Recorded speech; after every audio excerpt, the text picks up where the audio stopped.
Dear students, Assalamu alaikum. Hopefully, you all are hale and hearty by the grace of Almighty Allah. Welcome you all to my today's online class. Previously, I delivered the lecture on the tribal people Chakma and Marma. Hope that you have understood that clearly and completed the lessons properly. Today, I will deliver a lecture on minority ethnic people Garo and Shautal. Why are we learning the lifestyle of the tribal people?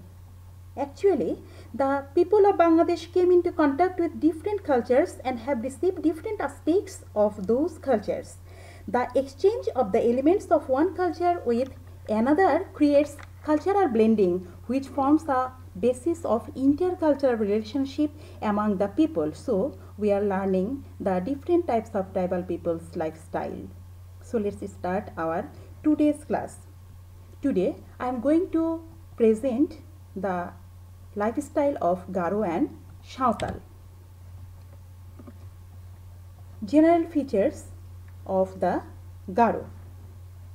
The Garos are the majority among minority ethnic groups living in Greater Mymensingh of Bangladesh. They also live in Madhupur of Tangail, Netrokona, Sherpur, Jamalpur, Sripur of Gazipur, and some also live in Greater Sylhet. Outside Bangladesh, the Garos also live at Meghalaya and other states of India. The Garos of Bangladesh is normally the inhabitants of plain land. The primitive dwelling place of Garo was in Tibet. They normally like to identify them as Mandi, that means men, and Mandi means we can say it is people. The Garos are also Mongolian. We know about the Mongolian people. In the previous slide, we learned it with picture. Garo call themselves Achik Mandi. Mandi, Achik means bite soil or the hilly area, and Mandi means people. So, people of the hilly areas. The Garos are one of the few remaining matrilineal societies in the world. How is their social life? The Garos live in a matriarchal family. Mother is the head of the family in their society. The offsprings take the title of their mother. The youngest daughter of the family is the heir of all properties. Here, mother holds the helm of the family and father maintains all the duties of their families. That means father discharges the duty of managing the family in Garo society. Mahari is very important article. Mahari, that is matrilineal identity. Mahari or the matrilineal identity is at the root of Garo society, and it has a lot of significance in their social life, especially in marriage, inheritance, share of properties, etc. The Chachai, that means communities, and Mahari of the Garos are fixed according to mother's communities. The marriage of man and woman belonging to the same Mahari is totally forbidden in the Garo society, and the bride and the groom must belong to separate Mahari. There are a good number of groups in their society. The 5 major groups are present in their society. They are Sangma, Marek, Momin, Shira, and Areng. How is their economic life? The Garos of Bangladesh generally lives by agriculture. By cultivation, they normally produce rice, vegetables of different kinds, and pineapples. Though in the past they were engaged in jhum cultivation.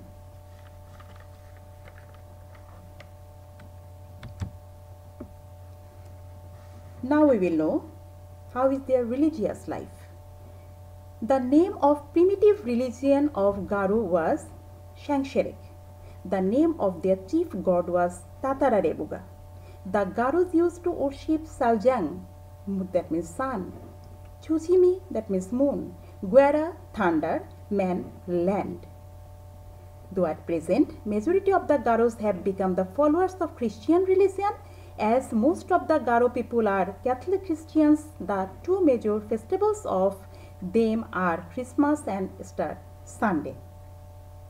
According to their beliefs and religion, the Garos are divided into Sangsharik and Christians. So, Sangsharik, that means those who follow indigenous beliefs and practices. But the difference in religion has not brought any split in the relationship. The traditional world of the Garos includes a number of spirits who behave like human beings but have no shape at all. They believe Sun, that is the spirit of the fertility.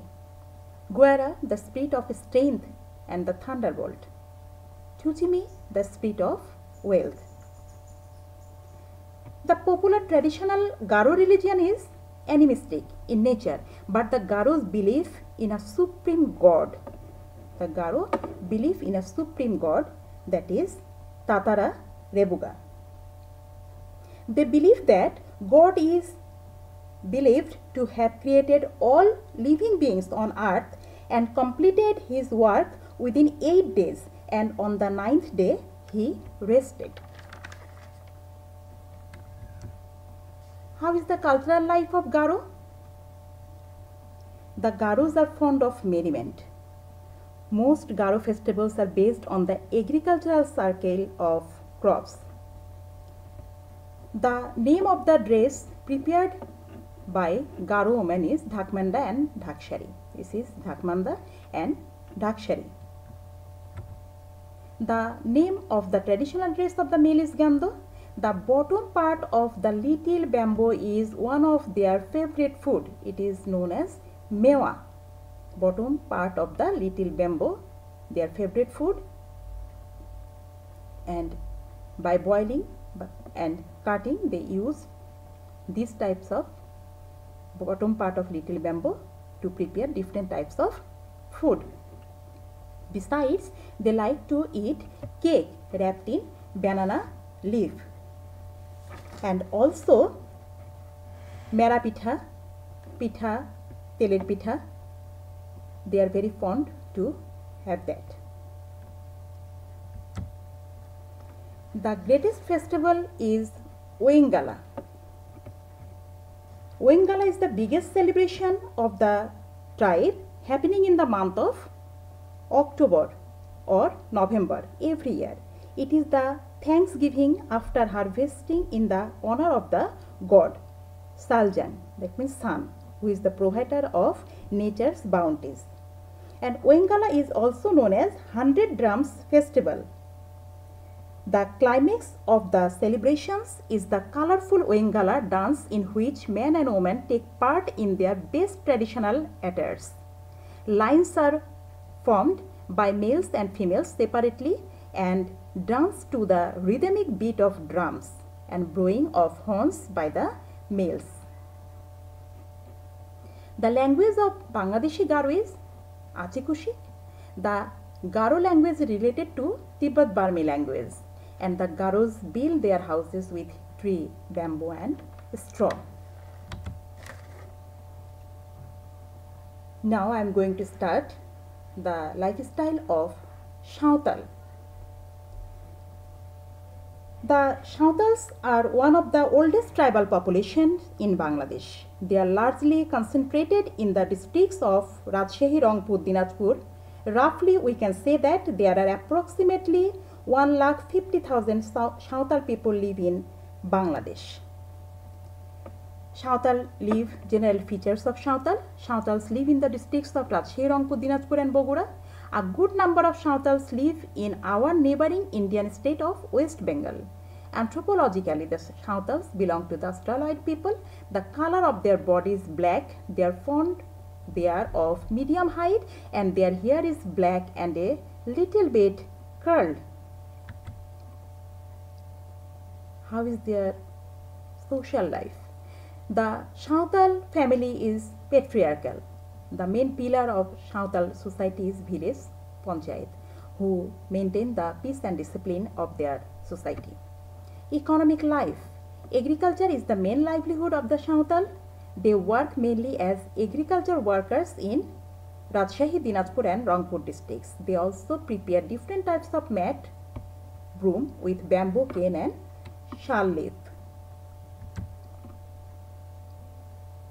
How is their religious life? The Santals are the followers of two religions, Hindu and Christian. And their cultural life, rice is the staple food. They generally live in earthen house, but the house is very neat and clean. Shohra and Baha are the noteworthy festival. Jhumur dance especially is a mentionable program of their culture. This Jhumur dance, they hold each of their dance partners waist and perform the dance with singing, making a line. In our country, the Santal workers of tea gardens perform this dance in different types of programs. Dun and Jika dance are arranged at the marriage festival of the Santals. The Santal women put on shari wrapped over their shoulders. The male Santals put on lungi.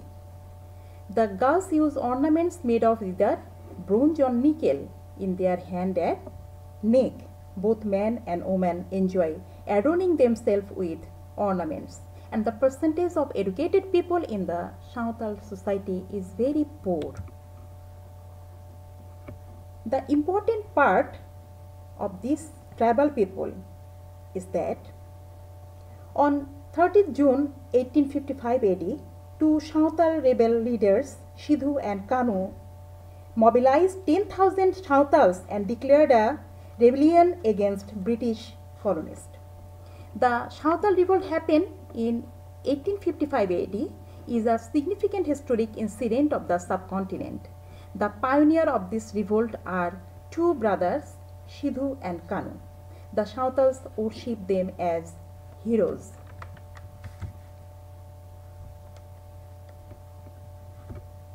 The following were the main causes for the agitation. The Jamindars, the police, the revenue and court exercised a combined action of explosions forcefully collect the money, violence, trespass on Santal land, exorbitant rate of interest, oppression by Europeans. Their main motive was to remove British and outsiders from Santal area, and this led to the rising of Santal Revolution of 1854. The basic purpose was to collect taxes by making his own law.